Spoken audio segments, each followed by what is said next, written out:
Hello students, welcome back to another lecture. इस lecture में हम बॉर्न हैबर साइकिल पढ़ने वाले हैं। अब देखो, बॉर्न हैबर साइकिल क्या होता है। एक साइकिल है जिसे हम यूज़ करते हैं for determination of lattice enthalpy. जो लैटिस एंथैल्पी होती है ना, ये टाइप ऑफ एंथैल्पी है। पीछे हमने पढ़ी थी डिफरेंट टाइप्स ऑफ एंथैल्पी, बस लैटिस एंथैल्पी रहती थी। अब ये जो लैटिस एंथैल्पी होती है ना, इसकी वैल्यू आप एक्सपेरिमेंटली डिटरमाइन नहीं कर सकते। तो इसकी कैलकुलेशन के लिए हम एक साइकिल कंस्ट्रक्ट करते हैं which is known as Born Haber cycle, और वहीं से डिटर्मिनेशन होती है लैटिस एंथैल्पी की। ठीक है, तो बॉर्न हैबर साइकिल किस लिए यूज़ करते हैं? To find out lattice enthalpy. अब लैटिस एंथैल्पी क्या होती है, इसका ज़रा थोड़ा सा बेसिक आप देख लो। एक लैटिस बना है, आयनिक कंपाउंड है जैसे NaCl है, उसका लैटिस बना है। अब दो वेज में आप लैटिस एंथैल्पी को डिफाइन कर सकते हो।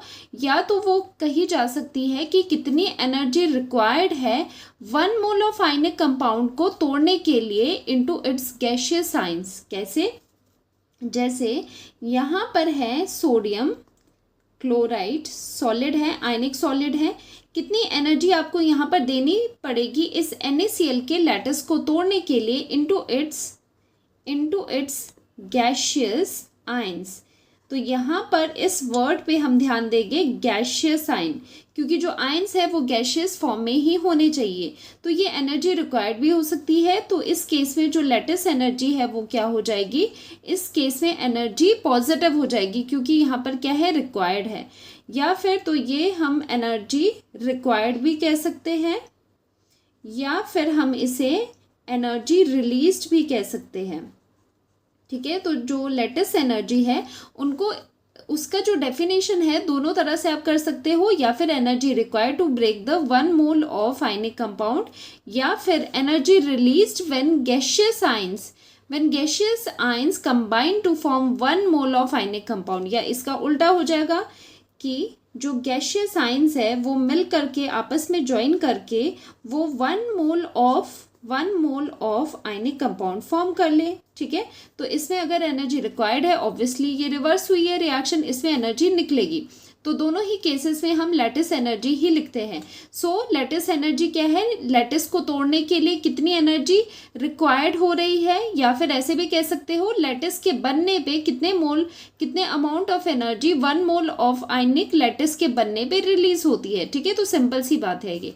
लैटिस एंथैल्पी पता चल गई। अब देखते हैं बॉर्न हैबर साइकिल से किस तरह से लैटिस एनर्जी का डिटर्मिनेशन किया जाता है। फर्स्टली हम देखेंगे NaCl के केस के लिए। NaCl लैटिस है, उसके केस में कैसे हम लैटिस एनर्जी को फाइंड आउट करते हैं। तो ध्यान से देखिए, यहाँ पर देखो, सबसे पहले जिसका आपको पूछा गया है उसकी पहले रिएक्शन लिखनी है फॉर्मेशन की। तो हमें NaCl की फॉर्मेशन की पहले रिएक्शन लिखनी है। तो NaCl कैसे बनता है, यहाँ पर हम बनाएंगे क्या? 1 मोल ऑफ NaCl। ठीक है, 1 मोल ऑफ NaCl हम बनाएंगे। कैसे बनता है NaCl?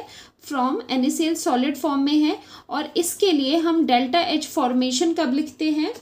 एंथैल्पी ऑफ फॉर्मेशन हम कब कहेंगे इसके लिए? जब ये अपने कॉन्स्टिट्यूएंट एलिमेंट्स, जो कि अपनी एलिमेंटल स्टेट है, उसमें से अगर ये बनेगा।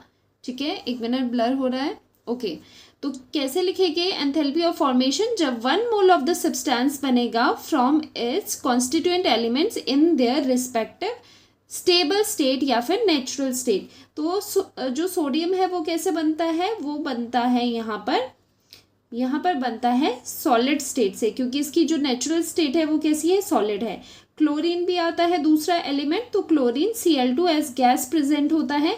बैलेंस करेंगे रिएक्शन को, तो यहाँ पर हम हाफ से मल्टीप्लाई करेंगे बैलेंस करने के लिए।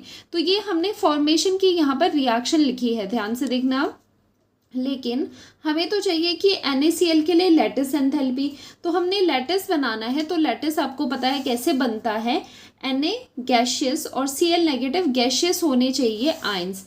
तो यहाँ पर हम करेंगे जो Na है वो आपका पॉजिटिव में गैशियस होगा, और प्लस जो क्लोराइड है वो भी आपका गैशियस होगा, और ये मिल करके क्या बनाएंगे? ये मिल करके NaCl का लैटिस बनाएंगे इस तरह से। ठीक है, तो ये लैटिस फॉर्म हो रहा है। जो आयंस है, गैशियस आयंस है, वो मिल करके NaCl लैटिस बना रहे हैं। तो इसकी एनर्जी को हम Le लिख लेते हैं, लैटिस एनर्जी। या फिर डेल्टा एच लेटस भी आप लिख सकते हो, ठीक है। तो अब आपको क्या करना है, ये साइकिल आपको कंप्लीट करना है। अभी आपने फॉर्मेशन की रिएक्शन लिख ली है, लेकिन आपको NaCl का लेटस बनाने के लिए क्या चाहिए, Na पॉजिटिव चाहिए गैशियस फॉर्म में, Cl नेगेटिव एक चाहिए, वो भी गैशियस फॉर्म में। अब आपका मोटिव ये है कि यहाँ से आप यहाँ तक जाए, ठीक है, ये आपका एम रहेगा। तो जो ये सोडियम है ये सॉलिड फॉर्म में है, इसे गैशियस और आयनिक में बदलना है। तो पहले हम इसे गैशियस फॉर्म में कैसे बदलेंगे, सॉलिड टू गैस कैसे जाते हैं बताओ ज़रा।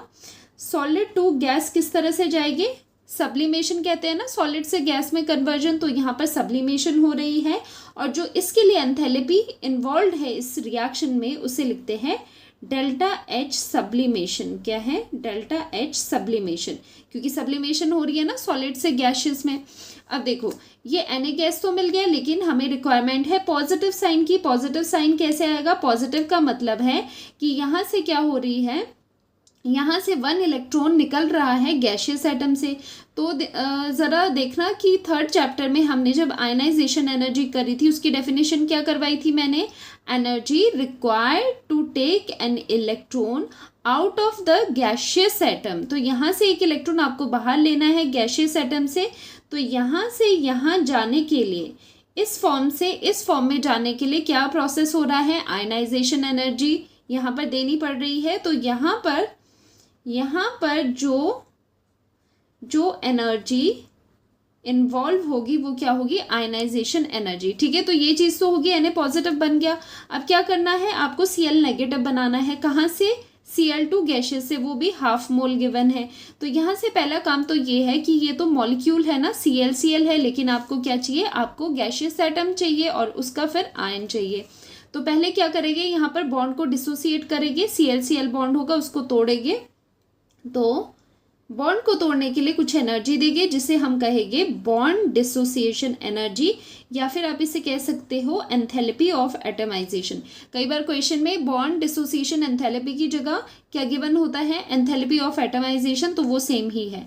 अब एक और चीज़ है, यहाँ पर half mole of Cl2 molecule के लिए आपको देना है। तो जो यहाँ पर एनर्जी दोगे वो हाफ मोल के लिए 1/2 से मल्टीप्लाई करेंगे। समझ आया, नहीं समझ आया तो फिर से रिपीट करती हूँ। यहाँ पर कितने हैं, Cl2 हाफ मोल है, क्योंकि जब आप बॉन्ड डिसोसिएशन एनर्जी या एंथैल्पी बोलते हो तो क्या कहते हो, 1 मोल ऑफ द बॉन्ड को तोड़ने के लिए जितनी एनर्जी देनी पड़ी। अब यहाँ पर हाफ मोल है तो यहाँ पर हाफ से मल्टीप्लाई करना पड़ेगा, ठीक है। तो अब यहाँ पर कितने एटम हो गए बताओ, ये तो आपने एनर्जी दी, लेकिन यहाँ पर एटम कितने बन जाएंगे, यहाँ पर रफ में मैं कर रही हूँ। हाफ मोल आपके पास थे Cl2 के, Cl बॉन्ड टूट गया, Cl के बीच का जो बॉन्ड है वो टूट गया, तो कितने एटम्स आपके पास आए, 2 क्लोरीन आए। तो ये हाफ से यहाँ पर कट करके कितना हो गया, 1 ही क्लोरीन रह गया। तो इस तरह से आपको देखना है। तो यहाँ पर कितने एटम रहते हैं, 1 ही क्लोरीन गैशियस एटम रह गया है। अब यहाँ से यहाँ आना बहुत ईजी है। अगेन थर्ड चैप्टर में हमने करा था इलेक्ट्रॉन गेन एंथैल्पी या फिर इलेक्ट्रॉन एफिनिटी। तो यहाँ पर क्या करोगे, यहाँ से यहाँ तक आओगे कैसे, इस गैशियस एटम में 1 इलेक्ट्रॉन जब ऐड होगा तो जितनी एनर्जी बाहर निकलेगी उसी को कहते हैं इलेक्ट्रॉन गेन एंथैल्पी। तो इसे लिखेंगे हम इलेक्ट्रॉन गेन एंथैल्पी या फिर इलेक्ट्रॉन एफिनिटी से, ठीक है। तो ये इलेक्ट्रॉन गेन एंथैल्पी यहाँ पर होगी और यहाँ पर माइनस यहाँ पर हाफ बॉन्ड डिसोसिएशन एनर्जी हो गई, ठीक है। तो ये सारी जो एनर्जीज इन्वॉल्व है वो हमने मार्क कर दी है रेड पेन से। अब यहाँ से किस तरह से लेटेस्ट एनर्जी निकलती है वो भी देख लो। क्या होता है, अब हम लगाएंगे हेस लॉ, अप्लाई हेस लॉ। हेस लॉ क्या कहता है, हेस लॉ ये कहता है कि आपकी जो एक रिएक्शन है जो सिंगल स्टेप में हो रही है, ठीक है, उसके लिए जितनी एनर्जी इन्वॉल्व है वो इक्वल है उन नंबर ऑफ स्टेप्स के सम ऑफ द नंबर ऑफ जो एनर्जीज है इन डिफरेंट स्टेप्स। ये 1 स्टेप में रिएक्शन गई है उसके लिए एंथैल्पी इतनी है। अगर इसी ही रिएक्शन को हम घुमा फिरा के देखो, हम इसी रिएक्शन को कैसे कर रहे हैं, यहाँ से यहाँ जा रहे हैं, यहाँ से यहाँ जा रहे हैं, अगेन ये वाले स्टेप्स इन्वॉल्व हो रहे हैं, फिर जाके घूम फिर के हम NaCl पे पहुँच रहे हैं। या फिर एक डायरेक्ट बात भी है कि Na solid half of chlorine gaseous करके भी NaCl जा रहा है। तो इस सिंगल स्टेप में जितनी एंथैल्पी इन्वॉल्व है that is equal to sum of the enthalpies involve in these steps. तो इनको प्लस करना है, तो applying Hess law delta HF जो सिंगल स्टेप का है इज इक्वल टू सारी ही जो ये एंथैल्पीज है इनको हम प्लस कर देंगे, सब्लिमेशन की ionisation energy, bond dissociation enthalpy and electron gain enthalpy and lattice energy, सभी को हम प्लस करेंगे। Delta sublimation H plus ionisation energy plus half of, अब जितना था क्योंकि जो एंथैल्पी है वो क्या है, वो डिपेंड करती है अमाउंट पे, तो जो मल्टीप्लाई किया हुआ है जिससे वो भी लेना है, बॉन्ड डिसोसिएशन एंथैल्पी प्लस क्या करेगी, electron gain enthalpy plus lattice energy. ठीक है, यहाँ पर आ गई लैटिस एनर्जी। अब यहाँ से ये लैटिस एनर्जी आप फाइंड आउट कर सकते हो, आपको बाकी सारी जो एनर्जीज है एंथैल्पीज है वो गिवन होगी और लैटिस एनर्जी आप वहाँ से निकाल सकते हो। तो इसको हम लेफ्ट हैंड साइड ले जाएंगे तो ये आ जाएगा, या फिर इधर ही रखेंगे तो बाकी सब चीज़ों को परे ले जाएंगे, डेल्टा HF माइनस बाकी एनर्जी, सब्लिमेशन की enthalpy, ionisation energy plus half of bond dissociation energy, जिसको हम इस केस के लिए क्या लिखेंगे, एटमाइजेशन की एंथैल्पी भी लिखेंगे, इलेक्ट्रॉन गेन एंथैल्पीज को इस तरह से करेंगे तो यहाँ पर आपके पास आ जाएगा लैटिस एंथैल्पी। ठीक है, तो इसीलिए कहा जाता है जो लैटिस एंथैल्पी होती है उसकी जो डिटर्मिनेशन होती है वो डायरेक्टली एक्सपेरिमेंटली नहीं हो सकती, उसके लिए आपको बॉर्न हैबर साइकिल की हेल्प से कैलकुलेशन करनी होती है। सारी वैल्यूज आपको गिवन होगी और साथ में लैटिस एंथैल्पी आ जाएगी। अब यहाँ पर कई बच्चों को साइन का प्रॉब्लम भी रहता है, तो देखो जो ये वैल्यूज़ होगी वो ऑटोमेटिकली अपने साइन के अकॉर्डिंग होगी, जैसे आयनाइजेशन एनर्जी पॉजिटिव है, सब्लिमेशन एनर्जी पॉजिटिव है और साथ में जो ये बॉन्ड डिसोसिएशन एनर्जी है ये भी पॉजिटिव है क्योंकि ये एनर्जी देनी पड़ रही है। इलेक्ट्रॉन गेन एंथैल्पी है वो नेगेटिव वैल्यूज़ में है, वो सभी चीज़ें आपको गिवन होगी क्वेश्चन में, वही आप पुट करोगे, लैटिस एंथैल्पी निकाल दोगे। अब देखिए एल्यूमिनियम क्लोराइड के लिए किस तरह से लैटिस एंथैल्पी की कैलकुलेशन हम करते हैं, बॉर्न हैबर साइकिल बनाते हैं। तो फर्स्ट ऑफ ऑल क्या करना होता है, इसकी फॉर्मेशन की रिएक्शन लिखनी होती है, कैसे फॉर्म होगा, AlCl3 एल्यूमिनियम, इसकी जो स्टैंडर्ड स्टेट्स होती है उससे करना है। एल्यूमिनियम किस फॉर्म में होता है, मेटल है तो सॉलिड फॉर्म में है, प्लस क्लोरीन गैशियस है, Cl2 गैशियस और ये गया यहाँ पर AlCl3। ठीक है, AlCl3 ये सॉलिड फॉर्म में आ गया है। अब यहाँ पर क्लोरीन को आपने बैलेंस करना है, 3/2 से मल्टीप्लाई करेंगे, 2 से 2 कैंसिल और 3 क्लोरीन यहाँ पर बैलेंस हो गए। ओके, अब यहाँ से जब आप चलोगे आपको क्या चाहिए, Al3 पॉजिटिव चाहिए और Cl नेगेटिव, 3Cl नेगेटिव चाहिए, बिकॉज अगर आप देखो यहाँ पर, अगर आप यहाँ पर देखोगे क्या होता है, इसका अगर हम आयनिक फॉर्म से AlCl3 का फॉर्मेशन कैसे करोगे, from its ions, Al3 positive जो आयन है, गैशियस आयन है, वो रिएक्ट करता है AlCl3 का मतलब है 3 क्लोराइड आयन से, 3 क्लोराइड होने चाहिए आपके पास गैशियस, तो ये सब मिलके कहाँ जाएंगे, ये सब मिलके आपके पास इस तरह से आयनिक लैटिस बनाएंगे। तो इस प्रोसेस के लिए जो एनर्जी है that is lattice energy. Okay, first process के लिए क्या है, फॉर्मेशन हो रहा है, इसलिए हम यहाँ पर डेल्टा HF लिख लेते हैं क्योंकि ये है enthalpy of formation of AlCl3। तो आपका जो एम है आपका ये है, आपने Al3 पॉजिटिव गैशियस बनाना है, 3Cl नेगेटिव गैशियस बनाना है, क्योंकि ये दोनों आयंस जब मिलते हैं तो आपका लैटिस AlCl3 फॉर्म होता है और जो energy during this process release होती है that is called lattice energy.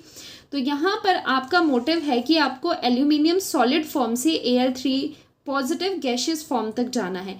पहली बात तो ये है कि यहाँ पर सॉलिड टू गैस पहले कन्वर्ट कर देते हैं, पहले आप यहाँ से कन्वर्ट करोगे गैस में, तो ये आ जाएगा aluminium gaseous form. Gaseous form में कैसे गए आप, सब्लिमेशन की हेल्प से। तो यहाँ पर जो एंथैल्पी इन्वॉल्व हो रही है सब्लिमेशन के लिए, डेल्टा H सब्लिमेशन हुई। नेक्स्ट स्टेप क्या है, आपको 3 पॉजिटिव यहाँ पर लाना है। तो 3 पॉजिटिव ऐसा नहीं करेगी, एक ही स्टेप में करेगी, बिकॉज हमने पढ़ा है आयनाइजेशन एनर्जी में क्या होती है, सक्सेसिव आयनाइजेशन एनर्जी होती है। हम क्या करते हैं, 1 by 1 हम इलेक्ट्रॉन्स का रिमूवल करते हैं। तो यहाँ पर एल्यूमिनियम में हम फर्स्ट ऑफ ऑल क्या करेंगे कि पहला Al पॉजिटिव बना देंगे, एक इलेक्ट्रॉन का रिमूवल हुआ एल्यूमिनियम गैशियस से, तो इसके लिए जो आयनाइजेशन एनर्जी है वो मार्क कर देगी आयनाइजेशन एनर्जी फर्स्ट। ठीक है, मतलब वन इलेक्ट्रॉन को, फर्स्ट इलेक्ट्रॉन को निकालने में जितनी एनर्जी देनी पड़ी, that is called ionisation energy first. अब यहाँ से भी क्या करेंगे, यहाँ से आपको और एक इलेक्ट्रॉन निकालना है, क्या बनाना है, Al2 पॉजिटिव बनाना है, ठीक है। यहाँ से एक और इलेक्ट्रॉन निकालोगे तो 2 पॉजिटिव बन जाएगा, तो इसके लिए आयनाइजेशन एनर्जी 2 इन्वॉल्व है। फिर फाइनली क्या करना है, 2 पॉजिटिव से 3 पॉजिटिव, थर्ड वाला इलेक्ट्रॉन भी आप यहाँ से निकाल दोगे, और जो एनर्जी इन्वॉल्व है that is called ionisation energy third. Okay, तो यहाँ पर हम पहुंच चुके हैं एल्यूमिनियम सॉलिड से।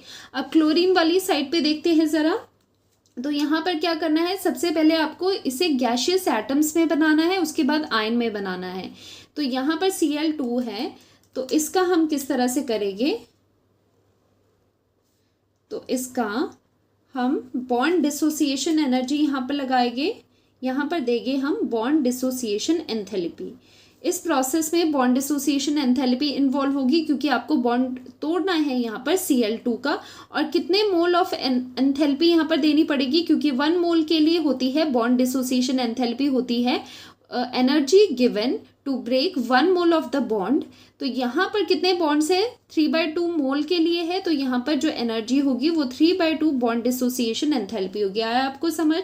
अब इसके बाद आफ्टर द डिसोसिएशन कितने एटम्स, कितने गैशियस एटम बचेंगे, रफ में हम देखेंगे 3/2 मोल्स गिवन थे, और मॉलिक्यूल था आपका ClCl। इस एक बॉन्ड को तोड़ा आपने, तो यहाँ पर आगे 2Cl एटम्स, ठीक है, और साथ में 3/2 मोल के लिए है, तो 2 से 2 कैंसिल हो गया, तो 3Cl आपके पास यहाँ पर रिमेनिंग है। 3 क्लोरीन आपके पास गैशियस एटम्स यहाँ पर मिल चुके हैं। नाउ क्या हो जाएगा, अब यहाँ पर क्या चाहिए आपको, Cl नेगेटिव चाहिए। तो यहाँ से यहाँ जाने के लिए क्या करना पड़ेगा, नेगेटिव का मतलब है इलेक्ट्रॉन का गेन करवाना पड़ेगा। तो इसके लिए जो एनर्जी यहाँ पर इन्वॉल्व है इस स्टेप में, that is called electron gain enthalpy, या फिर आप कह सकते हो इलेक्ट्रॉन एफिनिटी।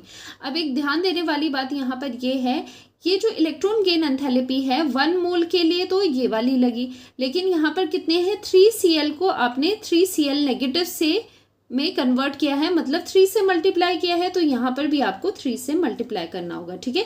तो इन चीज़ों में बच्चे बहुत कंफ्यूज होते हैं, 3 से क्यों मल्टीप्लाई करना है, यहाँ पर 3/2 करके यहाँ पर 3Cl कैसे आ गया, तो आपको ये चीज़ें समझ आनी चाहिए। तो सिंपल सी बात है, जितना यहाँ पर कॉफिशिएंट है उतने से एनर्जी को मल्टीप्लाई करो। यहाँ पर 3/2 था, 3/2 से मल्टीप्लाई कर दिया, यहाँ पर 3 है तो यहाँ पर 3 से मल्टीप्लाई कर दिया, और एटम्स का इस तरह से मैंने बता दिया है कितने नंबर ऑफ एटम्स यहाँ पर बचेंगे, ठीक है।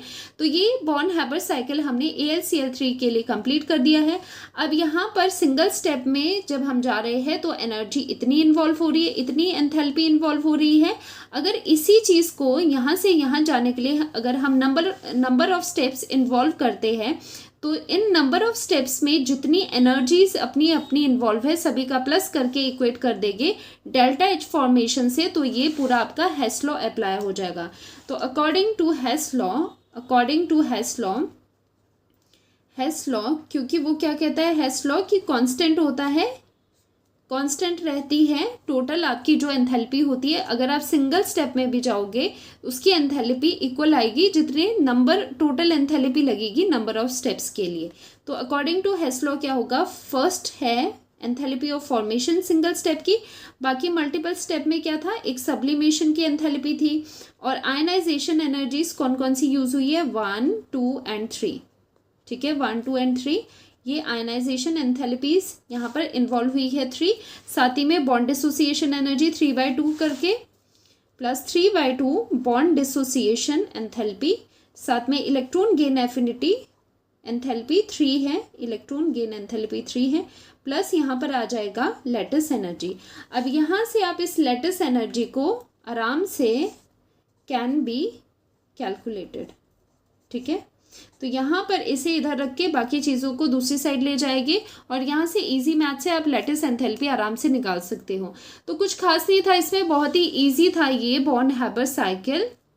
पर आपको पता होना चाहिए, कई बार कंसेप्चुअल क्वेश्चंस आपको पूछ लेते हैं बॉन्ड हैबर साइकिल का यूज़ किस में आप करते हो, उसका क्या इंपॉर्टेंस है, तो आपको पता होना चाहिए बॉर्न हैबर्ट साइकिल का हम यूज़ करते हैं for determination of lattice enthalpy, because जो लैटिस एंथैल्पी है उसका एक्सपेरिमेंटली डिटर्मिनेशन वो नहीं हो सकता है, वो आपको बॉर्न हैबर्ट साइकिल की हेल्प से ही कैलकुलेट करनी होती है बाय अप्लाइंग द हेस लॉ। ठीक है, तो ये इंपॉर्टेंट चीज़ थी कि एक बार देख लेना, साइकिल खुद बना के देख लेना। पहले क्या करना है, पहले फॉर्मेशन की रिएक्शन लिखनी है, फिर बिल्कुल डाउन पे जाना है, फिर आपने फॉर्मेशन ऑफ लैटिस की रिएक्शन लिखनी है, बस फिर यहाँ से यहाँ तक आपको पहुँचना है। वो देख लो कि कैसे पहुँचना है, सब्लिमेशन करवानी है, आयनाइजेशन एनर्जी देनी है, बॉन्ड डिसोसिएट करवाना है या फिर इलेक्ट्रॉन गेन होना है, वो अकॉर्डिंगली आप ऐसे करते हो। तो ये था अपना बॉर्न हैबर्ट साइकिल जिसमें हमने डिटर्मिनेशन ऑफ लैटिस एंथैल्पी करी। और नेक्स्ट लेक्चर में हम स्टार्ट करने वाले हैं एंट्रोपी को, very very important. Second law and third law of thermodynamics भी डिस्कस करेंगे। तो मिलते हैं नेक्स्ट लेक्चर में, बाय बाय, टेक केयर।